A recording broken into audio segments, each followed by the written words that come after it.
welcome back to my channel. This week we are reading sports romances from Kindle Unlimited. First up is Wildcat by Rebecca Jenshak. I don't know how I became so obsessed with hockey romance, and this is the first time that I'm reading Rebecca Jenshak. How did I make it this far? But anyway, my book club had picked it for January. It is January 29th. I started it this morning. I have 2 days to finish this book. Actually, I don't even know when we're meeting for our group chat, but I just told myself I need to finish it before January is over, so I'm at least prepared in case the group chat is on the 31st. I don't think it will be, but whatever. This book follows Scarlett, who is a professional hockey coach's daughter that is just flitting through life right now. She dropped out of college a little while ago after doing a study abroad, meeting this guy who's I don't know what he does. I know he's a racer, but they don't say specifically, I don't think. I don't know if he's an F1 driver or something else, but she, follows him around Europe for a year, and he had been kind of known as, this, hot single playboy. So when he got a girlfriend, social media freaked the fuck out, and his publicist was like, yeah, you're going to have to keep that under wraps if we're going to keep your persona going, because it means money for you. And their relationship just kind of fizzled out and died. She comes crying home. Her parents help put her pieces back together. And she's like, I'm going back to college. She dropped out of college and she has not told her parents yet. And while she's kind of flailing, she picks up a job at this dive bar near campus that her friend works at and hooks her up with a job.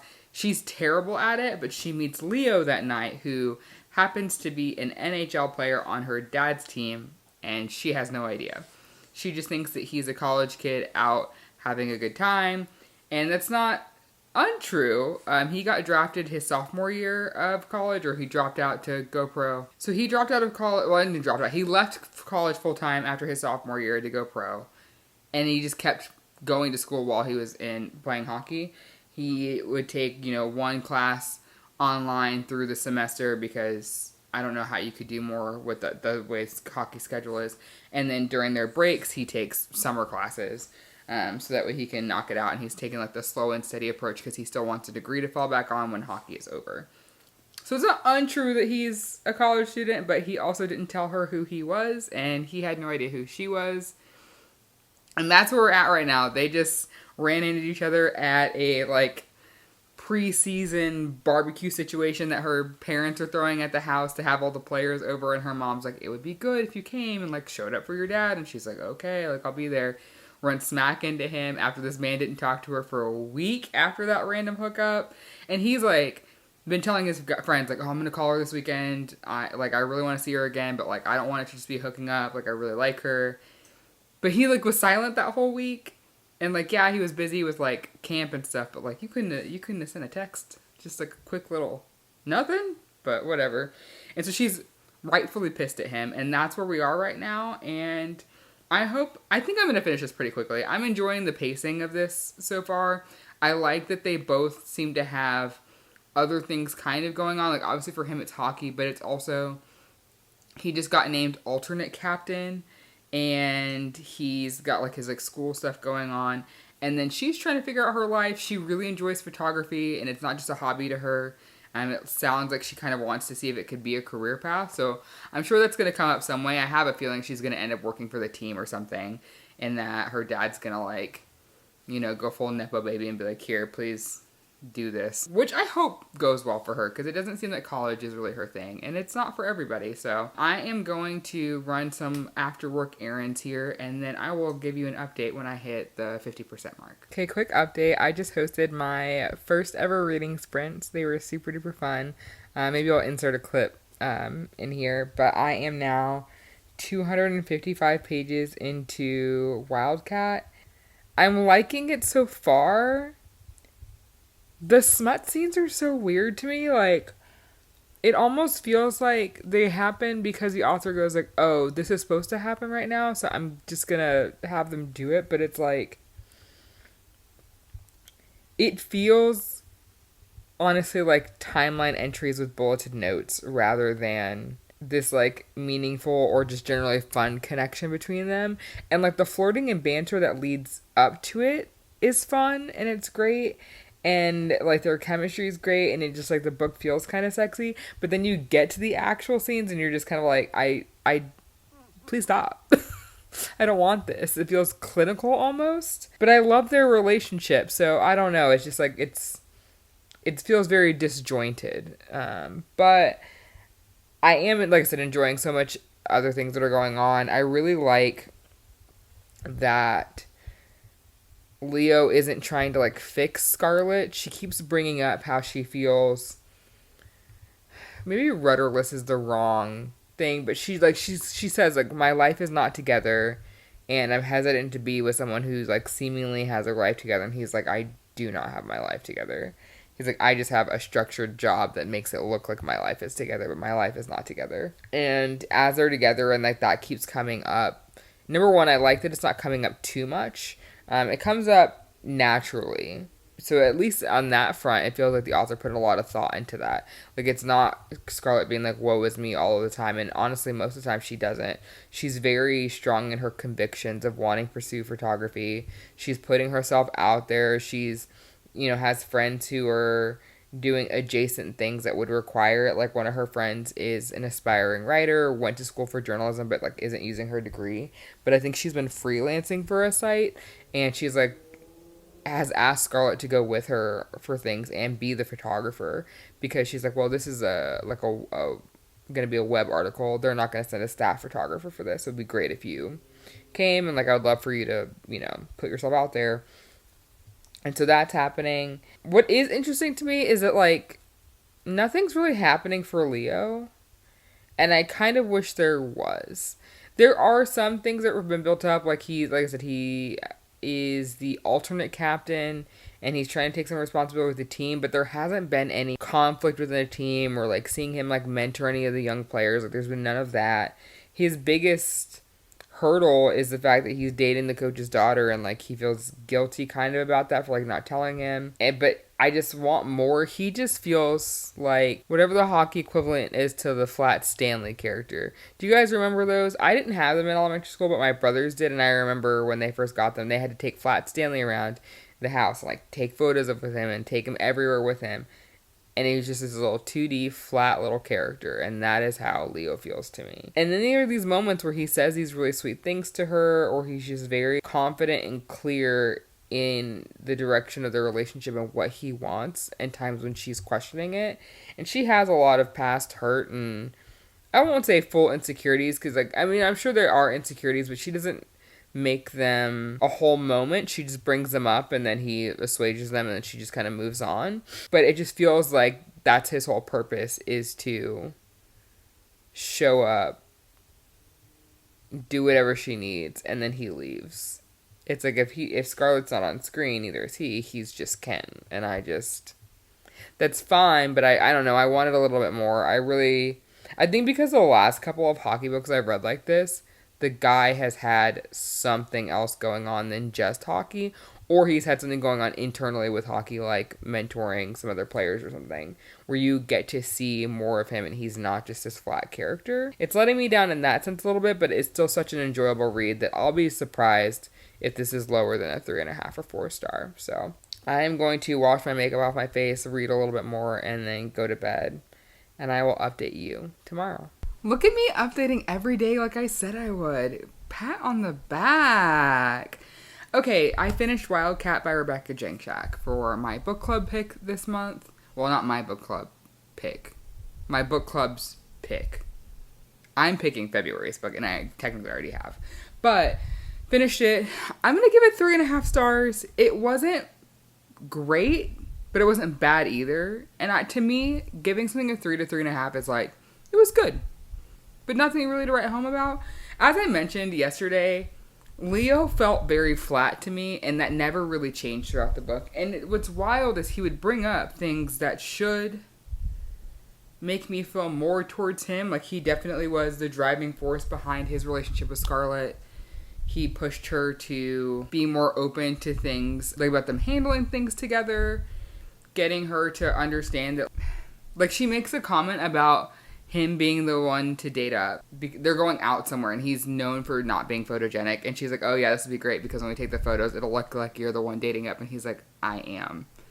And I think partly just because she just sees herself, I don't say she looks down on herself a ton, because she definitely had a lot of confidence throughout the book, but you can just tell like her insecurities are really getting to her throughout it, and the third act conflict was nothing but her insecurity showing off. Like, he would bring her out of that and was very encouraging and loving and supportive, but it was like that's all he was there for. I don't feel like he really did anything else other than like drive her story forward. And you know what? Sometimes that is what it's like in a relationship. Sometimes the other person takes a back seat for a while, but that's not what I want in my romance books, you know? Unless it's like a series. If it's a series and it's interconnected or like it's a legit series where every book follows the same couple, sure, don't mind that for a book. But when this is the only book where you two are the main couple, I want give and take for both of you. And that just I didn't feel it. Didn't feel it. So 3.5 stars, had a good time. But what makes this a 5-star day, I won a GoodReads giveaway, which is like unheard of these days because so many people use GoodReads. Not only did I win a GoodReads giveaway, I won a GoodReads giveaway for one of my most anticipated books of the year. If you saw my videos earlier this year, that book comes out March 5th, and that book is Swift and Saddled by Lila Sage, which is the next book in the Rebel Blue Ranch series.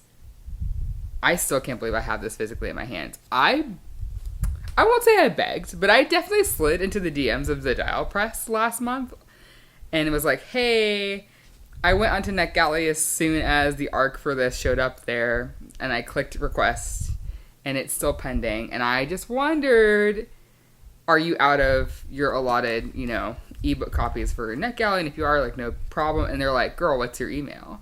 We'll send it to you right now. And I was like, oh my god, thank you. And they did. And I had entered this giveaway thinking it was for a finished copy, which, like, I don't mind. I'm actually very stoked to have an art copy. Like, there's no, like, I don't know, negative feelings there. I just thought that's what it was. So when this came and it was an art copy, and because I've been seeing everybody post them, and I've been so jealous of people with physical copies, so I was like, it's fine. I'm going to read the ebook in February. It's fine. It's fine. It's fine. But now I have my very own art copy, and I couldn't be more excited. Oh, could not be more excited. And I actually want to take a second, since I mentioned NetGalley, to talk about that. I've been seeing lots of things on, like, threads and Insta stories where people are like, how do you guys get ARCs? Like, how does that work? And the answer is, it's all kind of up in the air, and you just got to put yourself out there and just ask. And I know that's not very helpful, but what I did find that really helped me in getting out there was using NetGalley. Because when publishers have people actually dedicated to answering their NetGalley requests, they pay attention to the people who are on there. They pay attention to what you filled out on your profile, like what your favorite genres are, what your favorite authors are, things you've enjoyed recently. Like, they pay attention to that stuff. I know it doesn't seem like it, but they definitely do.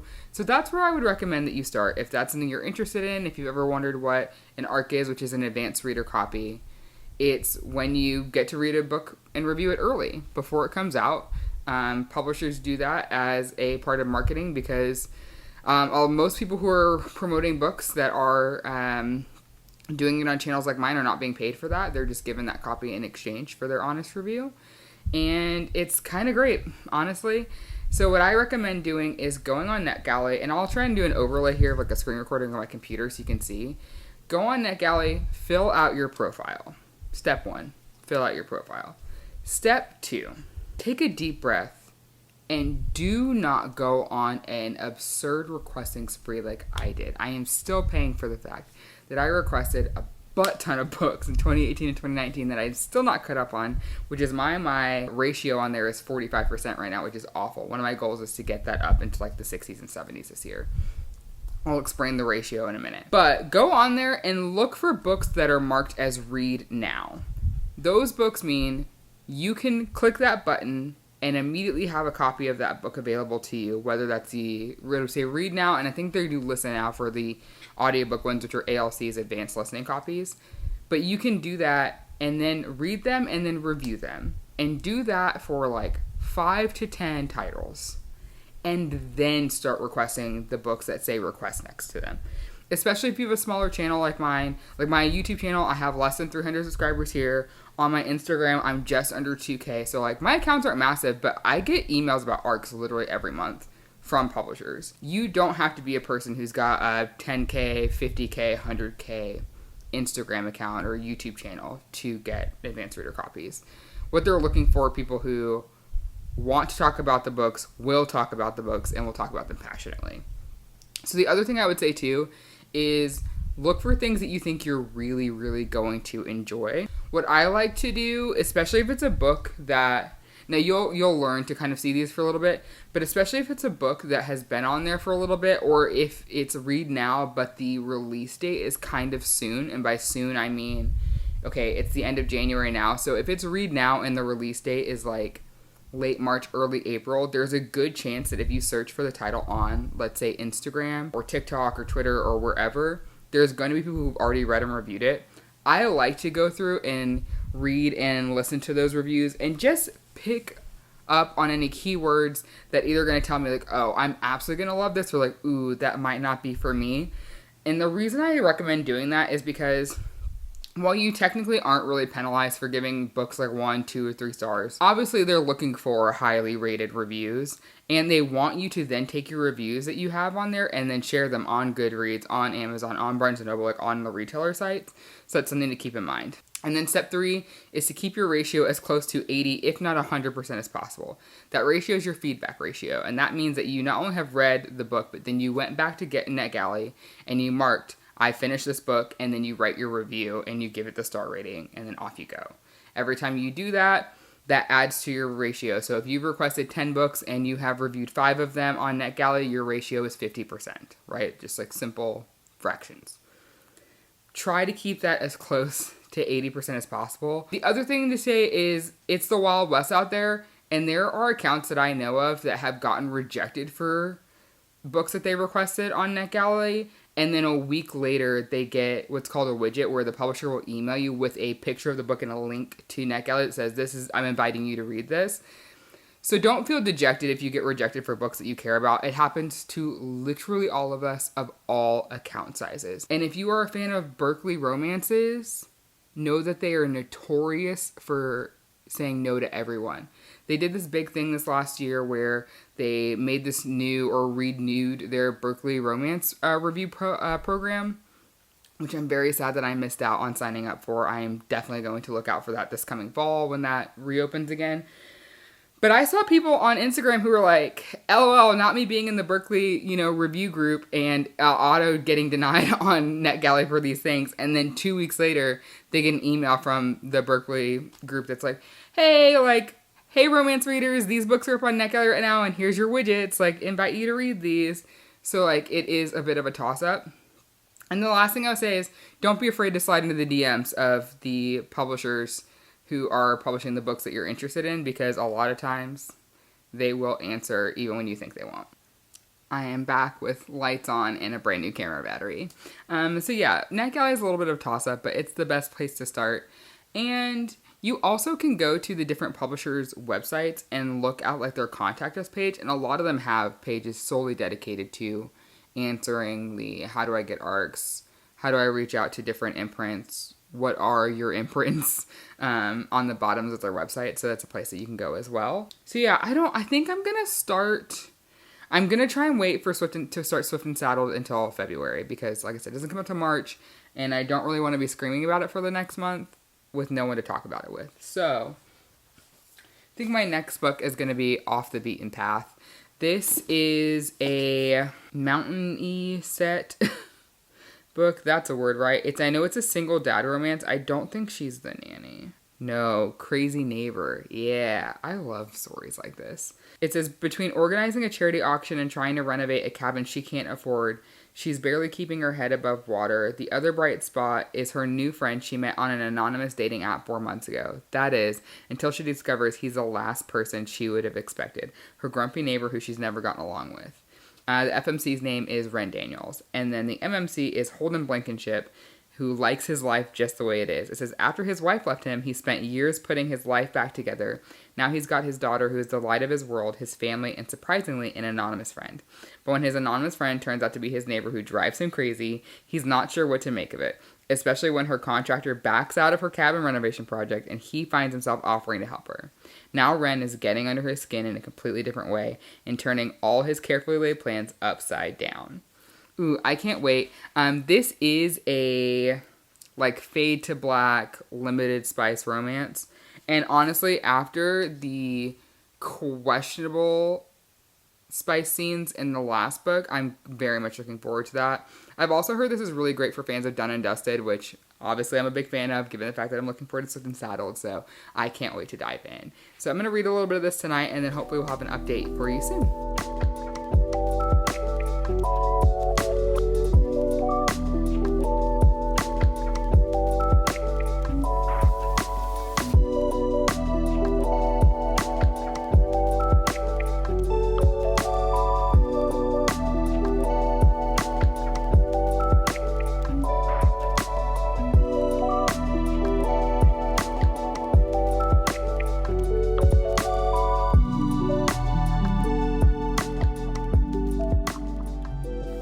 Just coming in to give you a quick update about Off the Beaten Path. I'm enjoying it a lot so far. I'm only like maybe 70 pages in, not very far at all, but I just didn't give an update today, so I figured I'd come on and talk to you guys about it.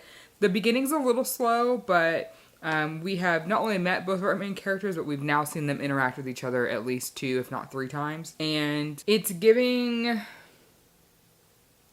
not enemies to lovers, that's too strong. But like, you know when you see 2 people who like really want you to believe that they hate each other, but you just know that if they just fucked, they would be great and they would be fine? That's exactly what's going on here. If these 2 just bone, it'll be fine. Go to Pound Town and then be happy. I don't know what I was gonna say, honestly. There's not much to know at this point.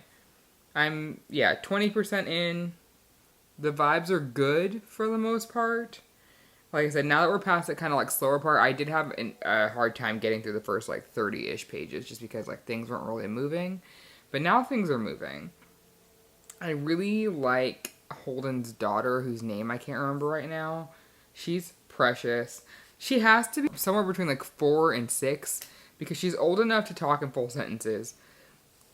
But then there's mentions of her being in like a booster seat and stuff. I don't know how long kids are in booster seats for. I don't know that. So maybe kids are in booster seats for a lot longer. You know, I was raised in the 90s. So once a seatbelt could go across like most of your chest, it was just like game on from then, you know? Who cares if you could get thrown around like a piece of chicken if your car gets hit. But now we're all about safety and making sure the kids survive. So I don't know how long kids are in booster seats for, but she's funny. There's like a whole little swear jar element. I really want to see more of his mom, actually, which is such a random thing to say about a romance, but specifically when they're single dad romances, you usually get a decent amount of whoever the village is that's helping the single dad raise the kid. And I don't know, his mom seems like she's going to be funny. She's very protective of him and of her, and she does not like the ex-wife. Mostly because she lives in like Europe or something and is very like flighty and kind of deadbeat with her daughter and gets her daughter's hopes up and then crushes them, which is heartbreaking, honestly. So I'm interested to see how Ren gets along with his daughter. I'm sure they're going to be thick as thieves because the things that his daughter pokes fun at him about versus like when Ren is clearly trying to get under his skin, I'm like, oh, those 2 together are going to be a problem for him. Holden's not going to know what hit him. He's not going to know. But it's going to be a good time.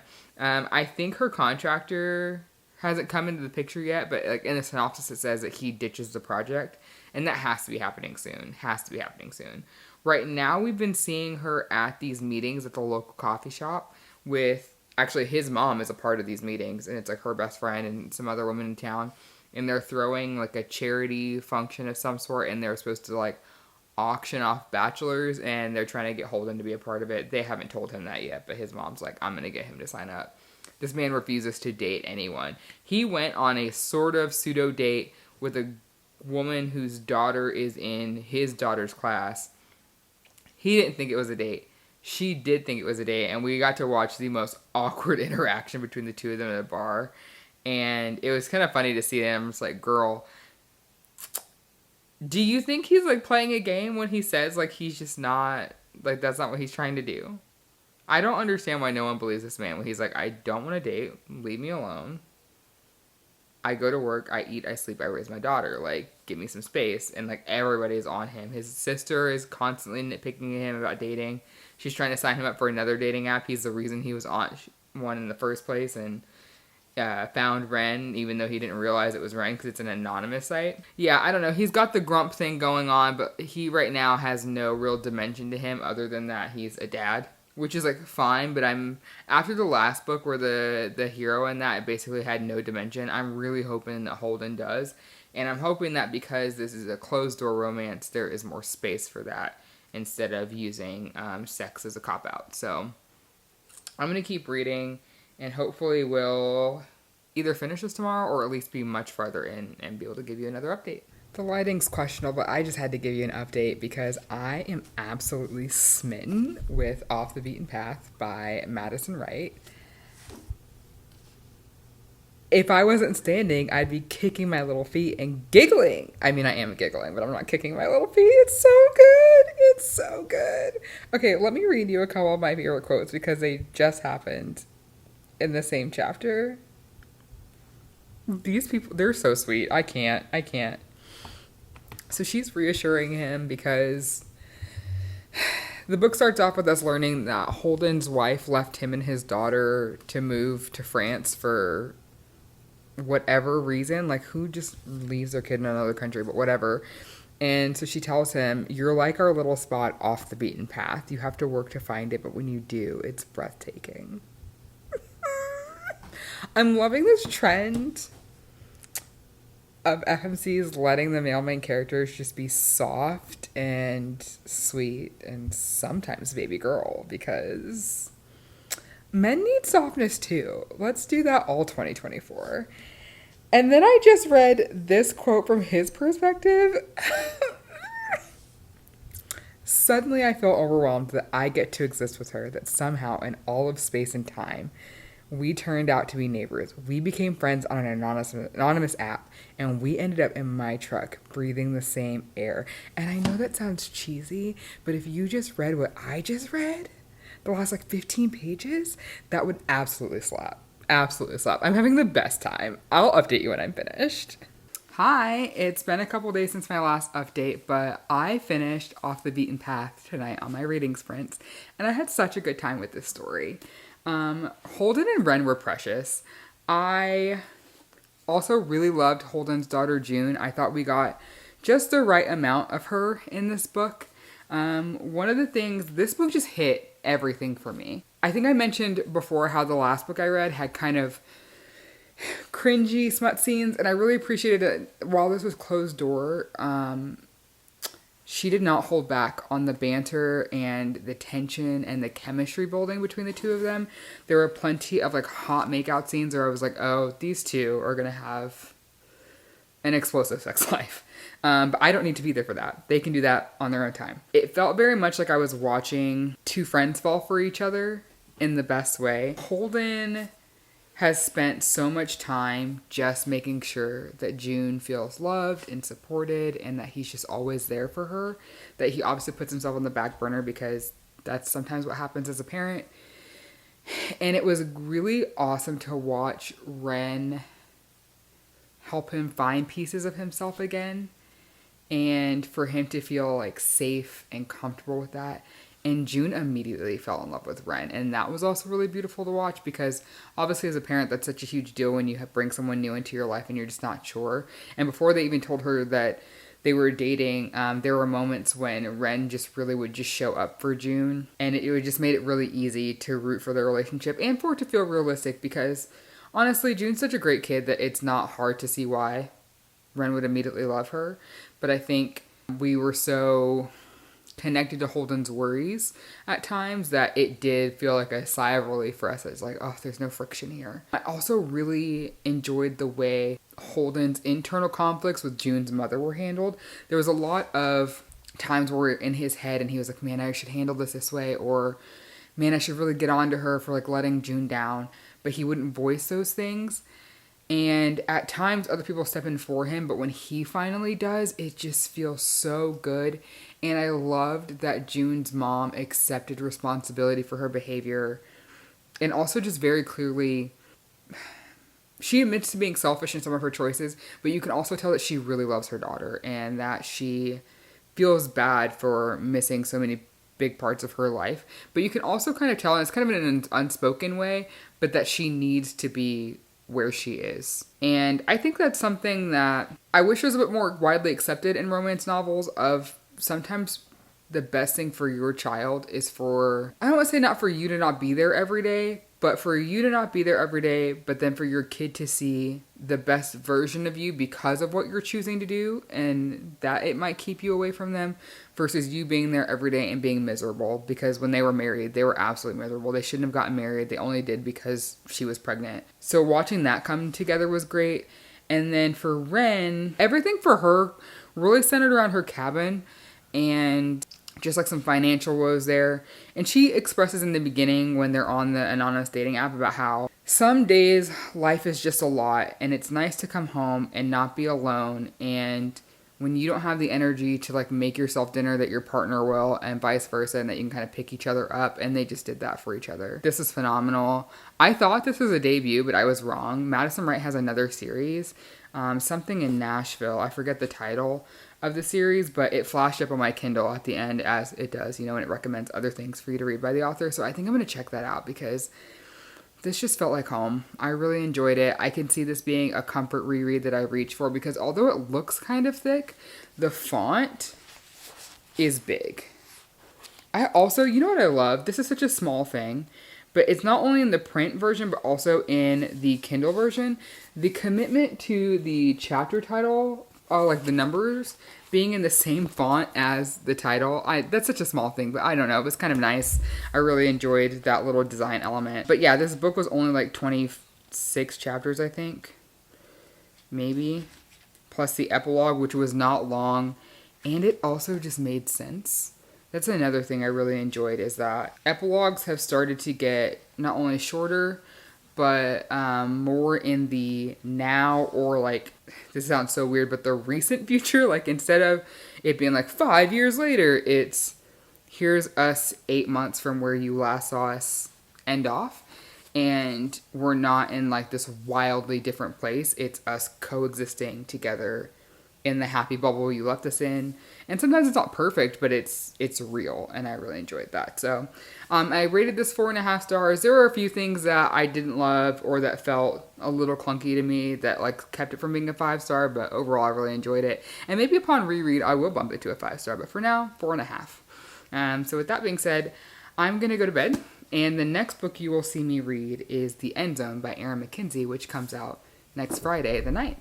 Hello from my living room. I moved that chair that was in my room out here, and I'm really liking this setup.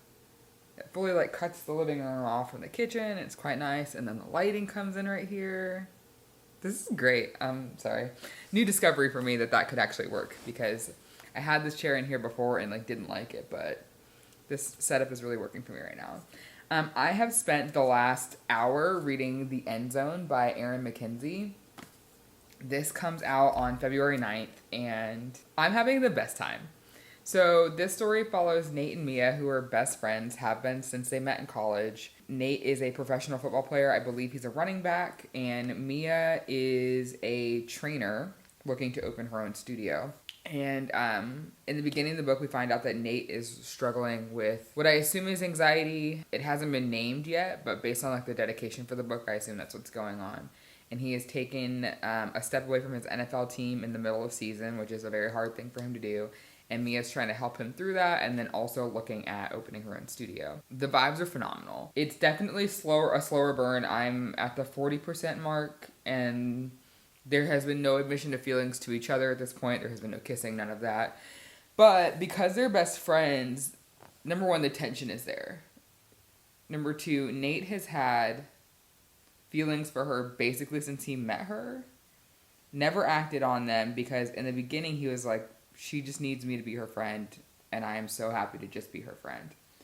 And then one night he's drunk and he almost kisses her. I think she like stops it from happening, and they just never talk about it again, move on, pretend it never happened. But now things are sizzling up a little bit, and they're both having internal monologues to themselves about the other person and like noticing things about them. They were just on a Ferris wheel at the state fair, and you know, they're going up to the top, and Mia's kind of freaked out because she doesn't really like heights, and he's like, "You're gonna be fine," and she just closes her eyes through like the ascent, and then they're getting to the top, and Nate's like, "Okay, open your eyes, Smalls. Like you can look. It's okay." And she opens her eyes, and she's like, "Wow, this view's incredible." And he's like, "Yeah, it's stunning," but he's looking at her the whole time. Please, please. Yeah, he's a little cinnamon roll, and I love him. Absolutely love him. Also, he has a golden retriever named Jimi Hendrix. Please. He's definitely giving Ford a run for his money from the first book. I loved Ford and Abby, but I don't know. Nate and Mia might be it for me. So I'm going to keep reading, and I will update you. Honestly, probably when I'm finished, if I'm being very honest, because I had to force myself to stop to give you this update. So I don't think I will be stopping anytime soon.